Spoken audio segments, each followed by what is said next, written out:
Wait. Only kisses passing by the river. Hello lovely people! Ayan, you are looking to my ingredients. Today I will be making a Filipino favorite soup.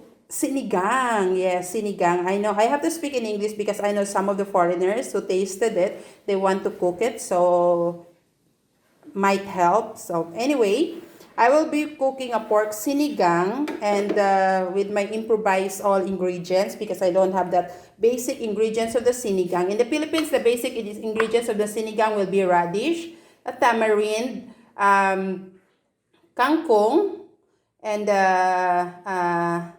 snake beans, and they're putting brinjals as well. But for me, some I have, some I don't have. Oh, sorry. So anyway, I have here a beautiful cut of the sinigang. If you want to cook a sinigang, it's always better with the fat. So I have here the cut of the liempo.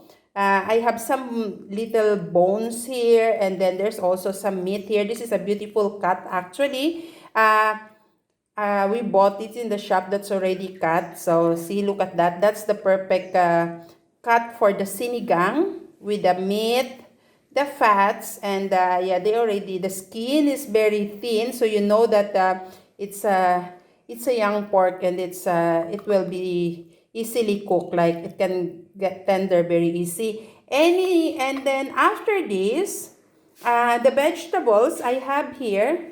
Okay, I have here tomato. You can see my tomato. I'm removing the seeds from the tomato. I can't cut it round. I have the onion. I have the brinjal here. I have here the wing beans or the sigarilyas. I want to put more vegetables, so I put that one because since I don't have a radish. And I have here the snake beans. And then since I don't have a kangkong, because I harvested my kangkong day before yesterday, so I have some sweet potato leaves. So I will be using a sweet potato leaves. Okay, for others, they don't know that these sweet potato leaves can be eaten. Yes, in Philippines, we eat this. And we even eat this like salad. You just have to blanch it. You just have to blanch it. And for the information, sweet potato leaves is very rich in vitamin B and vitamin C. It also have iron content that's help aid on your heart problems and the blood clotting. So this one, the sweet potato leaves is very known for the vitamin K, which aids your skin to get easily well from bruises, cuts, and such as blood clotting. So this is very good and very known for anti-diabetes, which is very good in the Philippines because diabetes is quite high risk in the Philippines.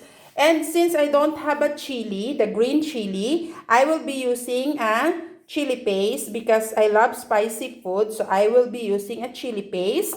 And I have here a black pepper. Yeah, I'm recycling all the bottles that this is a bottle of a jam, but inside is a black pepper powder.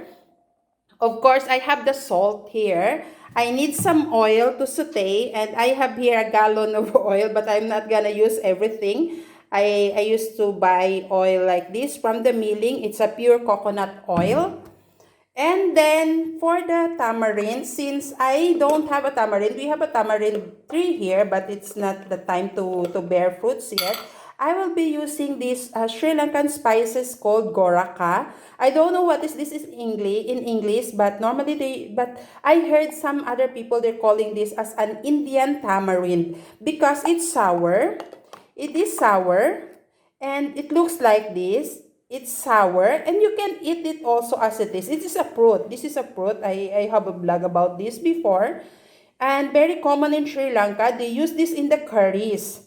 They use this in the curries, but very popular for the Sri Lankan dish called ambultial because this goraka, guys, this goraka is very good for removing. It's been proven that it can remove at least 80% of the histamines from the fish. The histamines in the fish is the one that give the fish, give people the allergic reaction from eating the fish. If you heard some people that they have allergies of eating tuna and such fish like that, It's because of the histamine. So, let me speak it in Tagalog. Sa Pilipinas, yung mga may allergy sa mga tuna, sa mga tulingan, this goraka will help to remove that histamine na nagbibigay ng allergy sa mga kumakain ng tuna. About 80% of the histamine from the fish.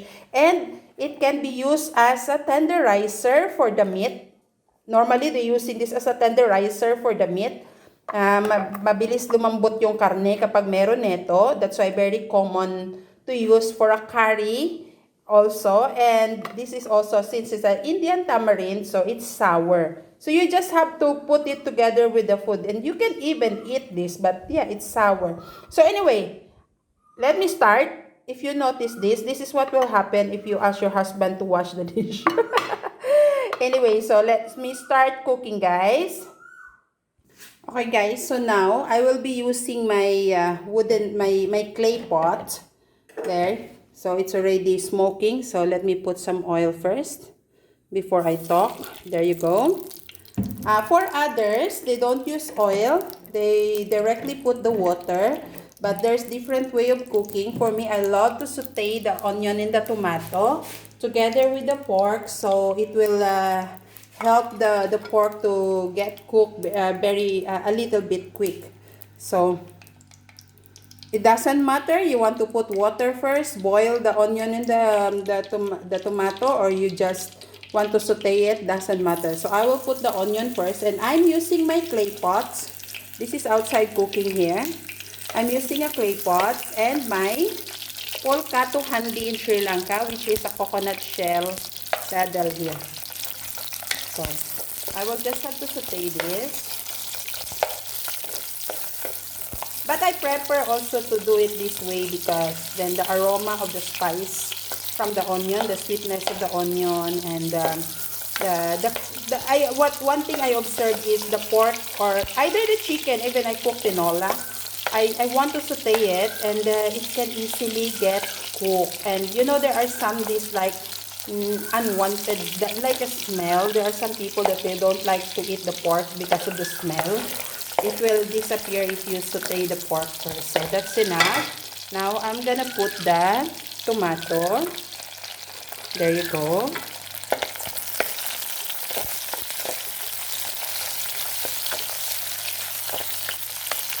And another thing, for others, they put the salt at the end. For me, I saute the salt.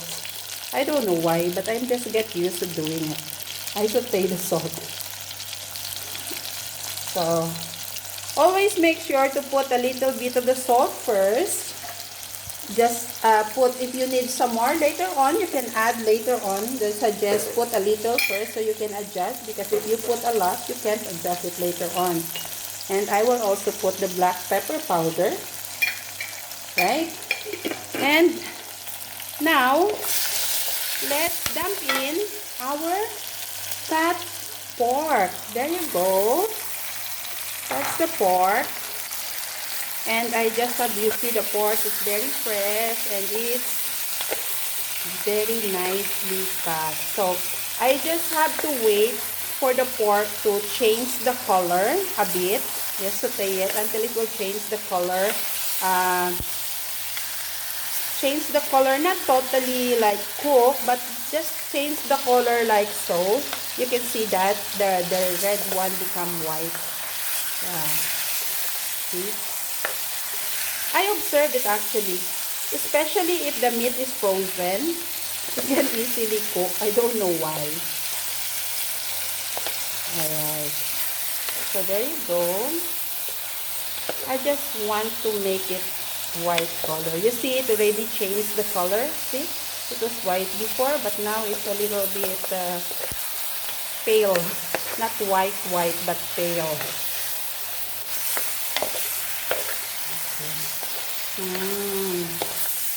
I love tomatoes in here. Tomatoes and onion. Wait, my stove is also moving. Okay, so that's it. You don't have to saute it that much. You can see. Lovely. Lovely, lovely. Okay. I forget to mention before, of course, we will let the pork tender, so we will need the water. So for now, I will put some water. There you go. A little bit because I want it more tender. Okay? So we will just put some water and cover it. Of course, the cover is also a clay cover. So I will just have to cover it and lower down the fire for a slow cooking. Yeah. And before I forget, since I want it to be tender, so that's the time that I'm gonna put the goraka. So you just have to dump it here. Yeah. Put the goraka. So by the time that it will get cooked, it's sour, and of course it will cook easily. Okay, so now let me check. There you go. It's boiling, and you can see the color of the water is already changed, and it's the camera. Wait, it's become, see, creamy. It's because of the goraka, and I can smell the sour. So now I will add a little bit of water because I want it with more soup. There you go. And then I will just have to wait it a little to boil, and then I will put the vegetable. So it will just take like maybe 5 minutes. Okay, so now I can hear it boiling. There you go. I will give it a little taste.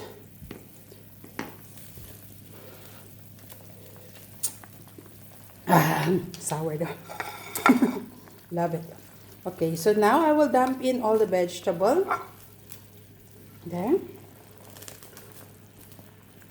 The vegetable. I will just simmer it a bit. Wait for the vegetable to get a little bit cooked. And we're close to finish. Yeah. Guys, if you can see, the color is a little bit reddish because I already put a chili paste. Because it's difficult for me. My other hand is on the camera. My other hand is on the ladle. And then, wait. Exactly like how I want it. Yummy. So, I don't want to overcook the vegetable. Now, I'm gonna dump in the sweet potato. A lot of it because I love sweet potato leaves. I love it. Okay. Oop, I fell down. Don't waste anything. I will just make sure that it will merge on soup. There you go. And then, since the seasoning is already perfect, that's already done, I will just have to cover it and turn it off, and that's finished. Thank you so much for joining me, guys. Yeah, so that's ready. That's ready for me. That's enough for me. Thank you so much, guys. And please check out the next video because if you want to taste it, join me eating. Yeah, I will post the link of the next video on the description. We will be eating it with the rice, and let's see, maybe I'm going to have a fish sauce with chili paste, sausawan with the white rice. See you guys in the next video. Thank you so much for joining me, and that's it for our Sinigang na Baboy. Thank you. Bye-bye.